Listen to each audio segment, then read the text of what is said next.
16টা লাইনের মধ্যে কোন কোন লাইনে ভুল আছে, ধর 1 নাম্বার লাইনে ভুল আছে। সো ওটা এক নাম্বার এক মানে লেখা পরে এটার মধ্যে কি ভুল আছে ওটা লিখবো আর ওটা সঠিকটা লিখে দিব।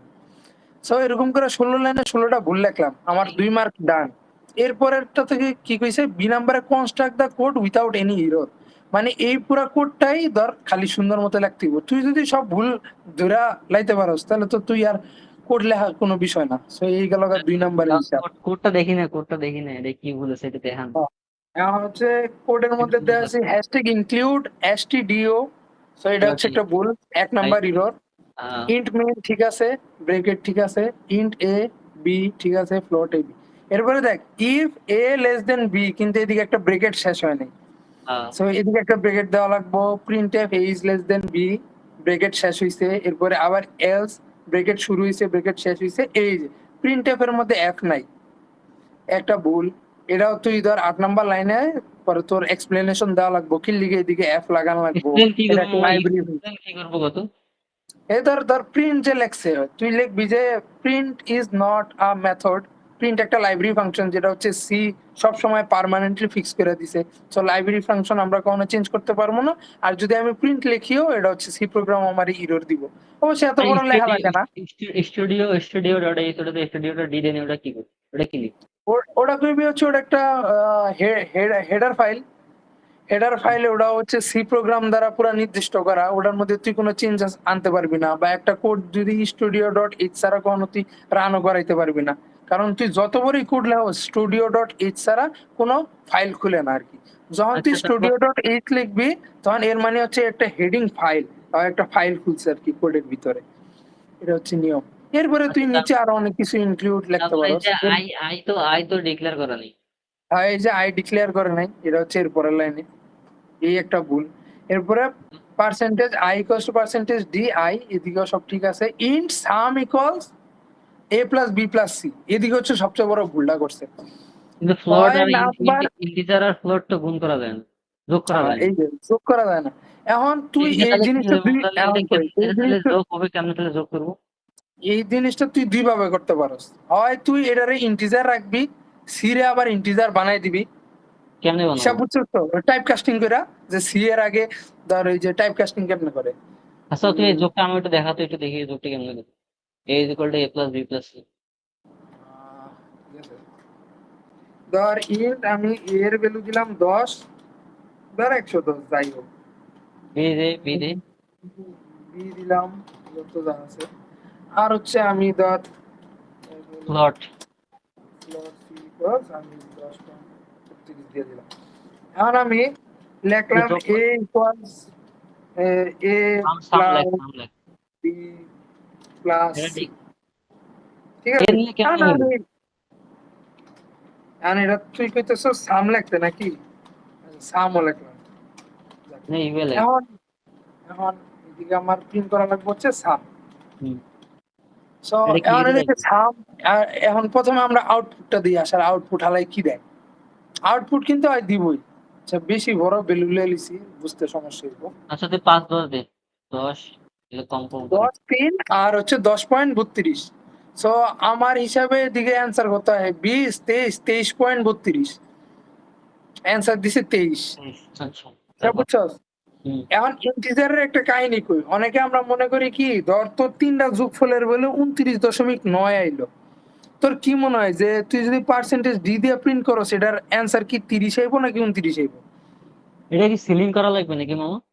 না, এটা কোনো সিলিং করা লাগবে না। এখন কাহিনী হচ্ছে ধর তোর কোনো রেজাল্ট 29.9 আইলো বা 29.1 আইলো, এটা যখন তুই পার্সেন্টেজ ডি দিয়ে প্রিন্ট করাইতে চাবি ওই টাইমে হচ্ছে ওই জিনিসটার ভ্যালু সবসময় রাউন্ড ফিগারে আইব, দশমিক বাদ দিয়ে দিব।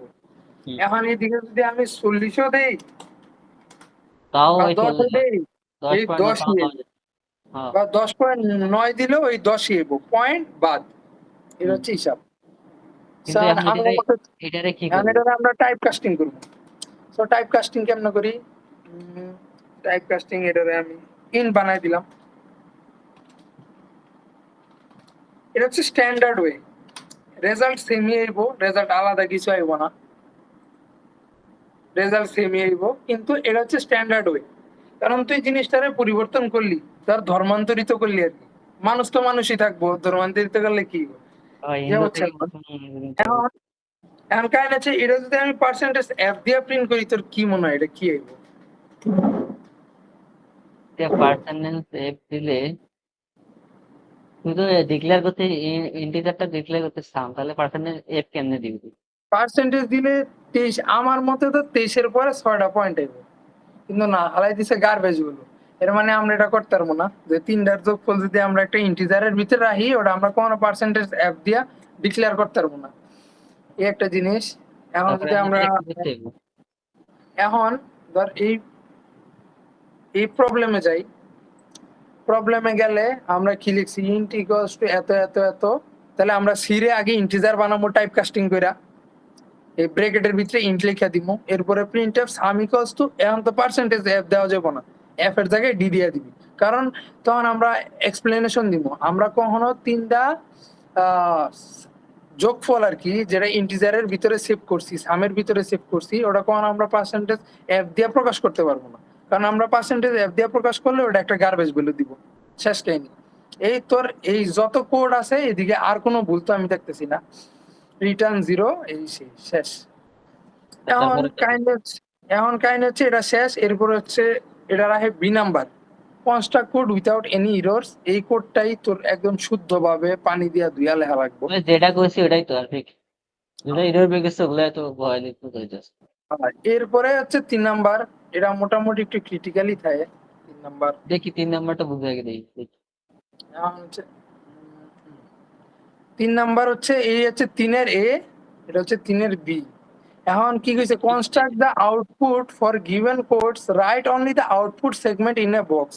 এটার মধ্যে তোর একমাত্রই কাম যে তুই পুরো কোডটা পড়বি, এই কোডটা পড়া হচ্ছে তোর খালি জাস্ট আউটপুটটা কি ওটা দিবি। সব বুঝছো? ধর এই আমার কোড, জুম কর। এই আমার কোড।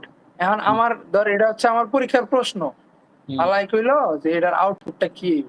তেজ আসবো, এটা অবশ্যই এটা এটা তো কইছি। এরপরে এখন আমি খালি খাতার ভিতরে 23 লিখবো, আর কিছু লিখবো না। 23 আমার 3 মার্কের অ্যান্সার, বুঝছো? আর কিছু না। খালি মাত্র এইটা এটাই। এখন ধর যদি কয় তোর কোশ্চেনটা ইনপুট দেখি, নেওয়ার লেগা, আর তুই যদি খালি উত্তর লেখা দেস, তাহলে তো জীবনে মিলবো না। কোশ্চেনটা দেখি কোশ্চেনটা কই। এখন ধর কোয়েশ্চেনটা, ঠিক আছে?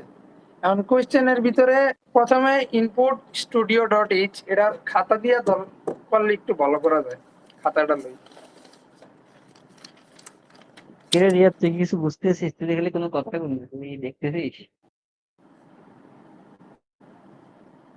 ও বড় ভাই আছে নাকি? এখন এই দেখ, প্রথমে এই দেখ আমি কই, একদম প্রতি লাইন বাই লাইন কোড পড়বো, কোড পড়ে এরপরে হচ্ছে আমরা এটা সলভ করার চেষ্টা করবো। হইতে পারে ভুল হইতে পারে, সঠিক হইতে পারে, প্র্যাকটিসের উপর সব। ঠিক আছে, তুই এখন প্রথম লাইনে প্লট এ সমান সমান 5.5 নিচে, বি সমান নিচে হচ্ছে 10.2। এটা হচ্ছে আমার দুইটা ভ্যালু। আর সি সমান সি হচ্ছে কিন্তু ইন্টিজার, ঠিক আছে? তো সি সমান এদিকে হচ্ছে 3 নিচে। এরপরে কি করছে, ইফ ইন্টিজার অফ এ, বুঝিস কিন্তু এই কোডে ঢুকলো হালায়। এই ধর, ভালো কঠিন রে মামা। এই দেখ এখন কিন্তু ঢুকলো। আমি কই এই ইফের ভিতরে ঢুকলো, ঢুকার পরে কি করছে, টাইপ কাস্টিং করছে। আমি আগের থেকে গেলাম, এই টাইপ কাস্টিং করছে কারে, এ রে। এখন এ টাইপ কাস্টিং এর ভ্যালু কত হইব? 5.5। হ্যাঁ, 5.5 রে যদি ইন্টিজারে লই কত হইব? 5 হইব না? তাহলে 5 হইব। তাহলে লেখ ইফ 5 ভাগ সি, সি মানে কত? 3। 3। ইফ 5 ভাগ 3 সমান সমান যদি শূন্য আহে, তাহলে ভিতরে ঢুকবো। হবে না, শূন্য হইব না। এটা তো জিরো। এবার তাহলে এটার ভিতরে ঢুকবো না। মামা হিসাব মামা সিম্পল। এটা কি 6 আসার কোনো চান্স আছে? হ্যাঁ, টাইপ কাস্টিং করার পর কি 6 আসার কোনো চান্স আছে? না, কোনো চান্স নাই এটা। তারপর এটা এটা তো ঢুকলো না, এটা শেষ। এটার ভিতরে ঢুকবো না। ইফের ভিতরে ঢুকলো না। তারপর আর ইফের ভিতরে না ঢুকার পর তাহলে ঢুকবো কই, এলস এর ভিতরে। এলস এর ভিতরে ঢুকলো, এলস এর ভিতরে কি লেখছে যে এলস এর ভিতরে এখন প্রিন্ট দেওয়া আছে, তো আমরা লিখবো প্রিন্টের ভিতরে কি আছে, রেজাল্ট আছে, রেজাল্ট লিখলাম RESULT, পরে দুইটা ডট দিছি, এরপরে দিছে পার্সেন্টেজ 2F। এখন আঙ্গ বুঝা লাগবে হচ্ছে পার্সেন্টেজ 2F এর মানে কি, যে ধরো কোনটা 10 এর পার্সেন্টেজ পয়েন্ট 2F মানে হচ্ছে কি, ধরো আমি কই সংখ্যা নিবে আর কি। ফ্লটের মধ্যে ধরো আমি যদি 10ও ভ্যালু সেভ করি, তাহলে 10-এর পরে 6টা শূন্য অটোমেটিক অ্যাড করে নেয় আর কি, বুঝছো? 10 পয়েন্ট ধরো আমি ইনপুট নিলাম 10, অটোমেটিক কি করে 10.000000 6টা শূন্য লয়ে লয়। সো এই জিনিসটা তো খুব বড় হয়ে যায়, আরে 6টা শূন্য প্যারাদায়ক জিনিস, জিনিসটা ছোট কেমনে করা যায়? 0.2F মানে কি জানো, 10-এর পরে দুইটা শূন্যই বইব, মানে 10-এর পরে পয়েন্টের পরে যে ভ্যালু আহে ওই দুইটা ভ্যালুই বইব। এখন তাহলে আমার অ্যান্সার টাইপ হচ্ছে কোনো একটা অ্যান্সারের পরে পয়েন্ট হইব, এরপরে দুইটা ভ্যালু বইব। সো এখন আমরা জিনিসটা কই, ফ্লট এরপরে ইন্ট বি ভাগ সি। এখন হচ্ছে আসল জিনিসের ভিতরে ঢুকি। এটাই তো হচ্ছে সমস্যা, ইন্ট ফির ফ্লোট এখন এখন দেখ ব্রেকেটটা আগে খেয়াল কর, ফ্লটের হিসাব বাদ ধর, এটার ভিতরে কোনো ফ্লট নাই, এলস এর ভিতরে কোনো ফ্লট নাই। দেখ একটা ফার্স্ট ব্র্যাকেট দেওয়া, ফার্স্ট ব্র্যাকেটের ভিতরে আরেকটা ফার্স্ট ব্র্যাকেট দেওয়া, সো বি কিন্তু অঙ্গ কত, ইন্টিজারে বিটা হচ্ছে ফ্লোটে আছে, মানে বিটা কত দেখো, ফ্লট আছে। এখন আগে এটার কি বানাইতে হইব, ইন্টিজারে বানাইতে হইব। বিটা কত আছে, কত আছে, বি বি হচ্ছে 10.2, তাহলে কত হইলো 10 হইলো। মডুলাস হইলো, সি এর ভ্যালু কত 3, বুঝিস তাহলে এটা কিন্তু, তো 1 হবে, 1.00 এটা প্রিন্ট করতে বলছে নাকি? বুঝিস কিন্তু 10/3 বাক্সের হচ্ছে 1 একরে হচ্ছে প্লট এনার লেগা। এখন আমি কি কইলাম যে অ্যান্সার যদি ইন্টিজারে আহে কিন্তু তোমারে কইছে পার্সেন্টেজ এফ দিয়া বানাইতে, এক তো অ্যান্সার, তাহলে এখন আমি কেমনে কি করি, এটা প্লটে কেমনে নিই? পরে হচ্ছে আমি এই যে 0.2 যে লেখা না, ওই 0.2 এর হিসাবে দুইটা শূন্য বহাই দিব, অ্যান্সার হচ্ছে 1.00 শেষ। এটাই অ্যান্সার। এটা হচ্ছে আমার 3 মার্ক। এটা তো ওটা তাহলে তো ওটা পরীক্ষাতে আধা ঘন্টা শেষ করে দিয়ে চলে যাবে। এখানে নিচেরটি পাবো না, উপরেরটি বের কর, ওই আরেকটা প্রবলেমটা বের কর। হ্যাঁ এই যে এখন হচ্ছে লগেরটা, আবার আমরা খাতা কলম লইয়া বই, দেখি এটার মধ্যে কি করা যায়। এখন একটা লুপ চালাইছে, লুপ চলবো হচ্ছে 3 বার, আই এর ভ্যালু 1 2 3, 3 বার লুপ চলবো, আবার আরেকটা দিছে যে, এটা খাতার মধ্যে করি নাহলে আমার নিজেরই কনফিউশন লাগবো। ফর আই ইকুয়ালস 1, আই চলবো 3 বার, পরে আই প্রতিবার বাড়বো। লুপের ভিতরে কি করছে আলায়, আরেকটা লুপ লাগাইছে, আরেকটা ফল লাগাইলাম আমরা।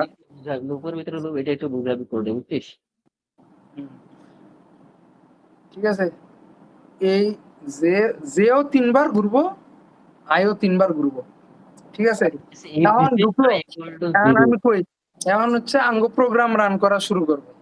প্রথমে প্রথম লাইনে যাইবো, আই এর ভ্যালু হচ্ছে 1, 3 তো ছোট, ঠিক আছে। এটা এখন আবার জে এর ভিতরে ঢুকবো, মানে 2 নাম্বার লুপ এই পেজের, এই যে আমরা ধরো এই যে আচ্ছা এটা ইয়াতে কোডে লেখ, ঢুকলো।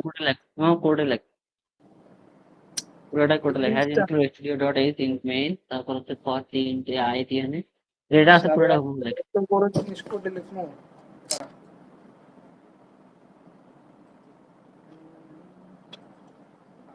চ্যাট জিপিটি এর কই আমারে কোডটা লেখা দিতে।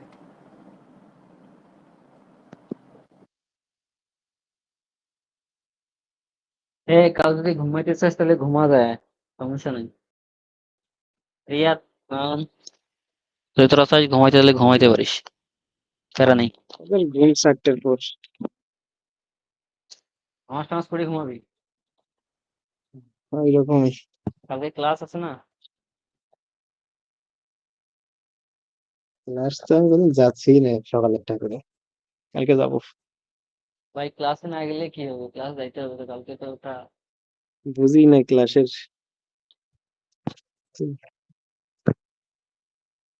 এখানে বুঝতেছিস তো নাকি?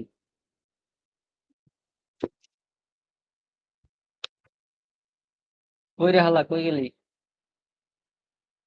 গেল কই? নেট না আটকে গেছে।